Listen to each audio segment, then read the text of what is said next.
বন্ধুরা, আজ আমি বিউলির ডাল আর আলুর চোখা রান্না করব। তো বিউলির ডাল বানানোর জন্য আমি এখানে 100 গ্রাম মতো বিউলির ডাল সেদ্ধ করে স্ম্যাশ করে রেখে দিয়েছি কিছুটা। আর এখানে কড়াই তেল দিয়ে দিয়েছি, সর্ষের তেল গরম হয়ে গেছে।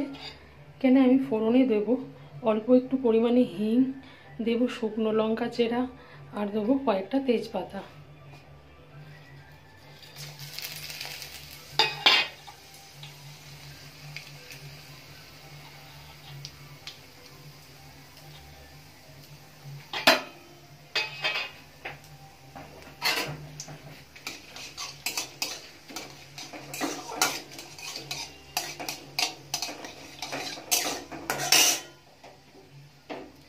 এবারে যে বাটা মশলাটা দেবো সেটা হচ্ছে আদা বাটা আর মৌরি বাটা। এটা আমি শিলে পেস্ট করে নিয়েছি। আমি এবার এটা দিয়ে দেবো।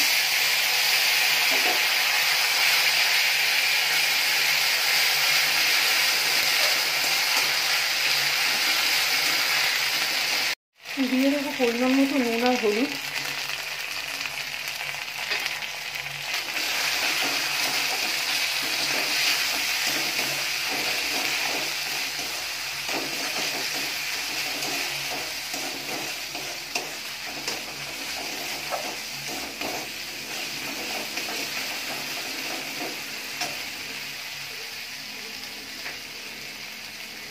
মশলাটা ভালো করে কষানো হয়ে গেছে। এবার আমি ডালটা দিয়ে দেবো।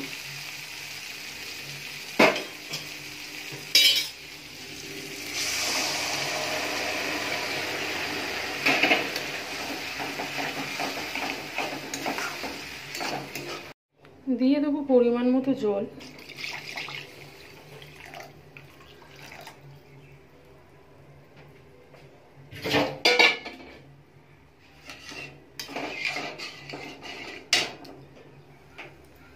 এবার আমি ডালটা গ্যাসের ফ্লেমটা হাই ফ্লেমে রেখে আমি ডালটা 5-7 মিনিট মতো ফুটিয়ে নেব। ডালটা রেডি হয়ে গেছে, এবার আমি কড়া থেকে নামিয়ে নেব। তো রেডি হয়ে গেছে দারুণ স্বাদের বিউলির ডাল। বন্ধুরা, আলুর ছক্কা বানানোর জন্য আমি এখানে 500 গ্রাম মতো আলু কেটে সেদ্ধ করে নিয়েছি, জল ঝরাতে দিয়েছি। এবারে আমি কড়াই দিয়ে দিয়েছি সর্ষের তেল। সর্ষের তেলের মধ্যে আমি কয়েকটা শুকনো লঙ্কা ভেজে নেব। প্রথমে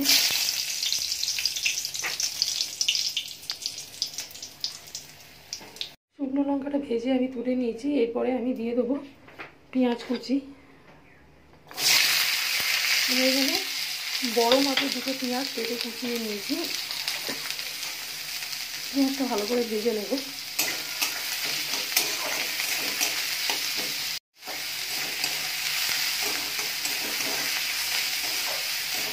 পেঁয়াজটা লাল লাল করে ভাজা হয়ে গেছে। এবার আমি পেঁয়াজটা নামিয়ে নেব।